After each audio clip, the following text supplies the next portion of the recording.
right, this is the Hopewell Geometry Digital Assignment, problem number 2, where it asks us to find the measure of the smallest angle in triangle A. So I have here a copy of triangle A. We can see the legs are 3 and 4, and the hypotenuse is 5. We do know that's a right triangle, right? So we know that the largest angle is that 90-degree angle. The largest angle is always opposite from the largest side, right? So then it stands to reason that the smallest angle is always going to be opposite from the smallest side. So if my smallest side is 3, the angle that's opposite from that is this angle right here. This is the one that we're looking for. So I'm going to label that as x, since that's what we're trying to find.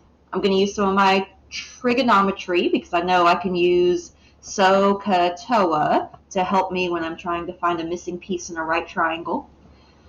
Since I am looking at the angle that I've got labeled as an x, right, we know that the 3 is on the opposite side. The 4 is on the adjacent side, and the 5 is on the hypotenuse. So since we know all 3 sides, we actually have our choice of which of these functions we want to use. I'm just going to walk through using each of them, but we should get the same answer no matter which one we pick. Okay, so if we're going to use sine, right? Sine is opposite over hypotenuse. So one way that we could find this missing angle is the sine of x equals the opposite side over the hypotenuse.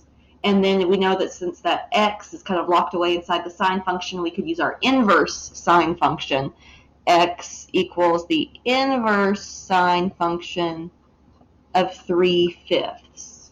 Okay, so I could put that into my calculator with my calculator in degree mode. That's important. And we would get approximately 36.869. I'm going to round that up to 36.9 degrees. Okay. Now, if we wanted to use cosine instead, we absolutely could. And so for that method, if I want to use the cosine is adjacent over the hypotenuse.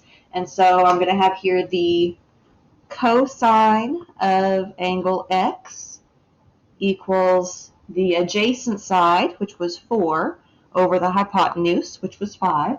Again, we're finding an angle, so I'm going to use my inverse cosine.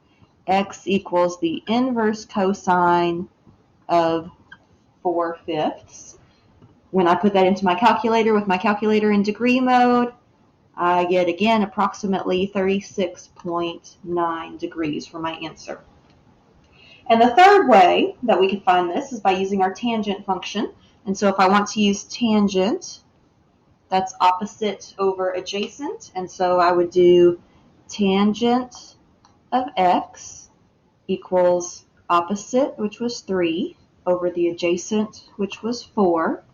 I'm still using my inverse tangent function, right, to get x, since it was an angle measure we were trying to find. And so I have the inverse tangent of 3 over 4, and just like the other methods, that should give us an approximate angle measure of 36.9 degrees. Okay.